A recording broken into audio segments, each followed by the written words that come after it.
Hello, नमस्कार, आदाब, सत श्री अकाल और अस्सलाम वालेकुम। मैं मोहम्मद अहमद काज़मी लेकर आया हूँ आपका पसंदीदा कार्यक्रम नज़र दुनिया पर।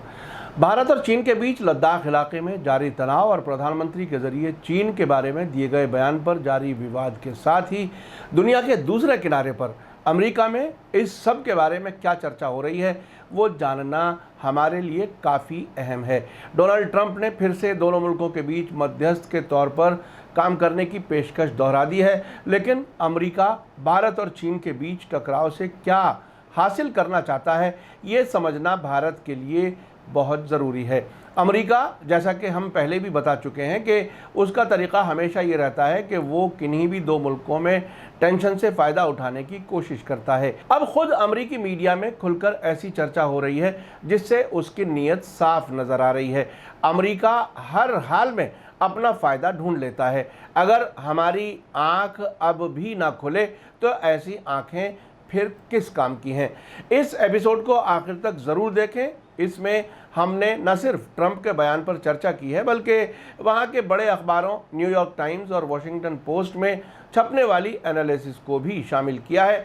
और साथ ही ट्रंप के former national security adviser John Bolton ने अपनी किताब में ट्रंप की हकीकत क्या बताई है वो भी आपको बताएंगे।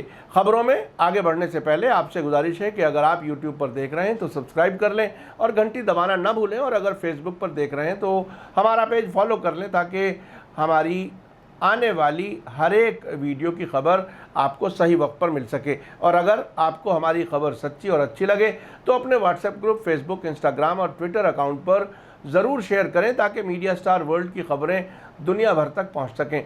अमेरिका से मिली खबरों के मुताबिक ओक्लाहोमा स्टेट में टुल्सा शहर में एक इलेक्शन रैली के मौके पर डोनाल्ड ट्रंप ने मीडिया के सवाल का जवाब देते हुए कहा कि भारत और चीन के रिश्तों में आई तल्खी पर अमेरिका नज़र बनाए हुए है।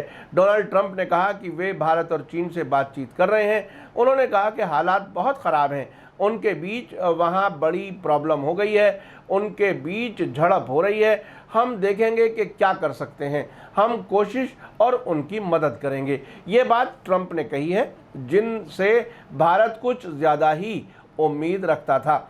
अब से पहले अमेरिका के फॉरेन मिनिस्टर माइक पॉम्पियो ने भी भारत को ना उम्मीद किया है। उन्होंने कहा था कि दोनों मुल्क जंग नहीं चाहते, मामलात हल करना चाहते हैं। हम पूरी तरह से नज़र बनाए हुए हैं। भारत के शहीद जवानों के परिवारों से हमारी हमदर्दी है। आपको बताता चलूं कि ट्रंप ने इससे पहले पिछले महीने दोनों मुल्कों भारत और चीन के बीच मीडिएट करने की पेशकश की थी। ट्रंप ने कहा था कि अमेरिका भारत और चीन के बीच सीमा विवाद के सवाल पर मीडिएशन करने के लिए तैयार है। हालांकि उनकी इस पेशकश को दोनों मुल्कों ने ठुकरा दिया था। वैसे भी चीन में ट्रंप पर कौन भरोसा करेगा जिन्होंने कोरोना वायरस के मामले पर चीन के खिलाफ जंग का महाज खोल रखा है। मीडिएशन के लिए दोनों देशों का अमेरिका पर भरोसा होना ज़रूरी है। अब आपको अमेरिकी मीडिया में भारत और चीन के बीच तनाव पर क्या कहा जा रहा है वो बता दूं, जिससे आप समझ सकते हैं कि अमेरिका भारत को अपने लिए किस तरह इस्तेमाल करना चाहता है। न्यूयॉर्क टाइम्स में 19 जून को मारिया अबू हबीब का लिखा हुआ न्यूज़ एनालिसिस छपा है, जिस पर अगर हमारे लीडर्स और पत्रकार और सामरिक एक्सपर्ट यानी डिफेंस एक्सपर्ट गौर करेंगे तो ज़रूर इस नतीजे पर पहुंचेंगे कि वो हमें सिर्फ चीन के ख़िलाफ़ इस्तेमाल करना चाहते हैं। इस आर्टिकल के पहले ही पैराग्राफ में कहा गया है कि बरसों से अमेरिका और उसके दोस्त मुल्कों ने चीन के ताकतवर बनने के ख्वाब का सामना करने के लिए भारत को एक नज़दीकी फौजी और आर्थिक साझेदार बनने के लिए मनाने की कोशिश की है। इस कोशिश के दौरान भारत को ये समझाया गया था कि ये भारत के लिए सबसे बड़ी निरंकुशता का सिंबल बने चीन के साथ ताकत को बैलेंस करने का बेहतरीन मौका है। अखबार आगे लिखता है कि इस तरह के टकराव का आइडिया पिछले हफ्ते ज़्यादा हकीकी बन गया जब ये टकराव हुआ और भारतीय और चीनी फौजी 45 वर्षों में सीमा पर सबसे बुरी हिंसा में उलझ गए, जिससे 20 भारतीय फौजी मारे गए और नामालूम तादाद में चीनी मारे गए। अखबार आगे लिखता है कि प्रधानमंत्री नरेंद्र मोदी ने खुलकर इस इलाके और दुनिया में भारत के लिए एक और ज़्यादा पेशेवराना मजबूत रोल में आगे बढ़ने का इशारा दिया है। लेकिन एक्सपर्ट्स का कहना है कि चीन के साथ नया तनाव अभी तक का सबसे सख्त इम्तहान होगा कि क्या भारत इलाके में बढ़ती हुई ताकत चीन के साथ टकराने के लिए तैयार है। इस अखबार ने आगे वेस्टर्न मुल्कों के डिप्लोमेट्स के हवाले से कहा है कि उन्हें लगता है कि उनका जो मकसद था उसके मुताबिक भारत वेस्टर्न कंट्रीज के करीब आ रहा है और कुछ का मानना है कि चीन के साथ टकराव भारत को उस डायरेक्शन में और भी आगे बढ़ाएगा। यहाँ मैं एक पत्रकार के तौर पर अपने तजर्बे आपके साथ साझा करना चाहता हूँ। जब कोई पत्रकार डिप्लोमेट्स को खबर के सोर्स के तौर पर बताता है तब वो उस मुल्क में मौजूद डिप्लोमेट्स से बात करता है जहां की बात हो रही होती है और सबसे पहले वो अपने मुल्क के डिप्लोमेट से बात करता है।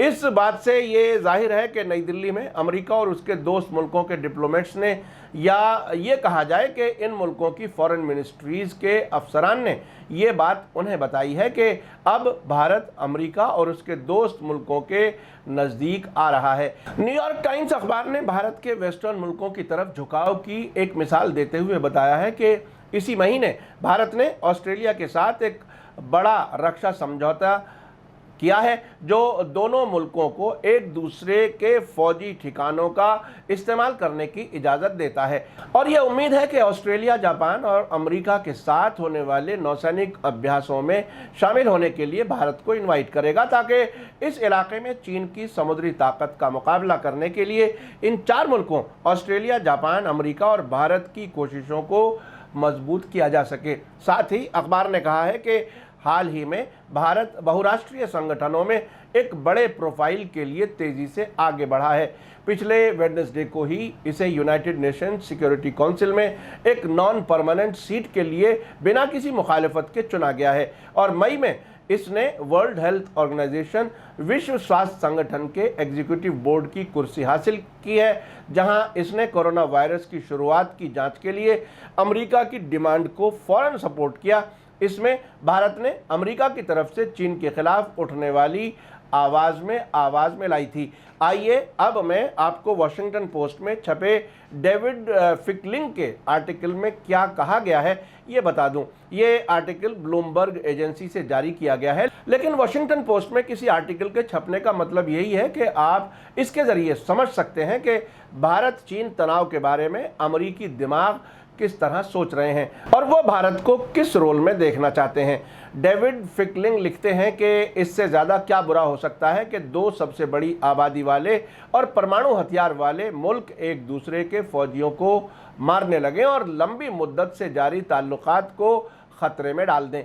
तिब्बती पठार पर चीनी और भारत की सीमा पर यह टकराव अचानक नहीं हुआ है। दोनों के बीच ताल्लुकात हालांकि कभी मजबूत नहीं थे, लेकिन जिस तरह से नई दिल्ली को बीजिंग और वॉशिंगटन के बीच बड़े टकराव में खींचा जा रहा है उससे यह जाहिर है कि जैसे भी है चीन के साथ भारत के ताल्लुकात कुर्बान किए जा रहे हैं। यानी अमेरिका चाहता है कि भारत के ताल्लुकात उसके लिए कुर्बान हो जाएं। अगर इसके नतीजे में कारोबार और निवेश यानी इन्वेस्टमेंट और बिजनेस पर इसका असर होता है तो इन बिगड़ते ताल्लुकात का असर कई दहाइयों तक जारी रहेगा। पिछले साल अमेरिका चीन को पछाड़कर भारत का सबसे बड़ा कारोबारी हिस्सेदार बन चुका था।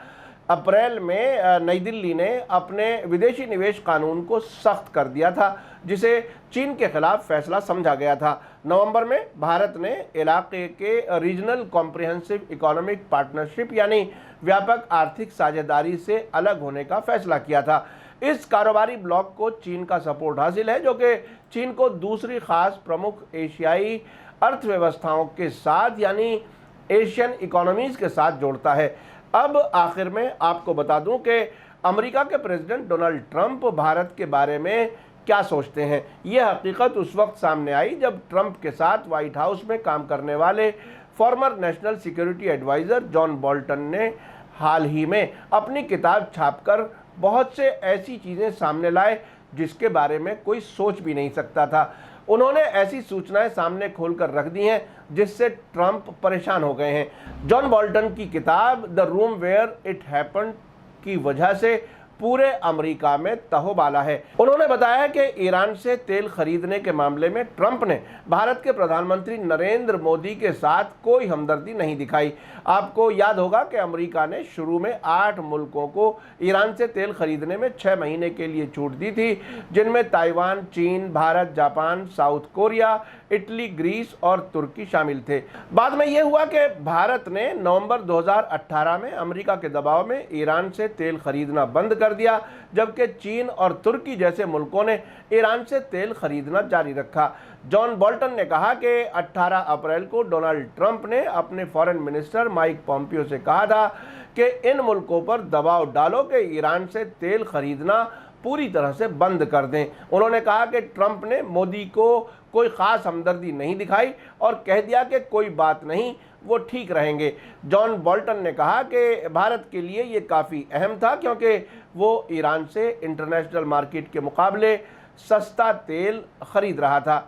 आपने देखा कि अमेरिका के मीडिया में भारत को जिस तरह देखा जा रहा है कि चीन के खिलाफ इसका इस्तेमाल किया जाए, इस मामले में न्यूयॉर्क टाइम्स और वॉशिंगटन पोस्ट ने तकरीबन एक जैसा नज़रिया जाहिर किया है, जिससे पता चलता है कि अमेरिकी सरकार भारत को चीन के खिलाफ इस्तेमाल करना चाहती है। साथ ही अमेरिका के former national security adviser John Bolton ने भी ये बता दिया कि ट्रंप की नज़र में भारत की और हमारे प्रधानमंत्री नरेंद्र मोदी की क्या हैसियत है। इससे ये नतीजा निकाला जा सकता है कि अमेरिका अपने मकसद के लिए हमारे नेशनल इंटरेस्ट को कुर्बान कर रहा है। हाल ही में चीन के अखबार ग्लोबल टाइम्स ने भी कहा था कि भारत ये समझना बंद कर दे कि अमेरिका भारत के फ़ायदे में काम करेगा। वो सिर्फ दिखावे के लिए भारत का फेवर करेगा, लेकिन हकीकत में वो अपने फ़ायदे के लिए भारत के नेशनल इंटरेस्ट को कुर्बान करा देगा। अब तक चीन के ज़रिए भारत में घुसपैठ और 20 जवानों को शहीद होने के बाद के अमेरिका के रिएक्शन से यही नतीजा निकाला जा सकता है। इसी के साथ मुझे दीजिए इजाज़त। मेरा कार्यक्रम कैसा लगा कमेंट्स में ज़रूर लिखें। थैंक यू, धन्यवाद, शुक्रिया।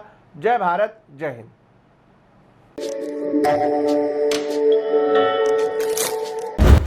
मीडिया स्टार वर्ल्ड के और वीडियो देखने के लिए हमारे चैनल को सब्सक्राइब करें और सीधे नोटिफिकेशन पाने के लिए बेल आइकन दबाएं। और अगर हमारी खबर सच्ची और अच्छी लगे तो अपने व्हाट्सएप, इंस्टाग्राम, फेसबुक और ट्विटर अकाउंट पर ज़रूर शेयर करें।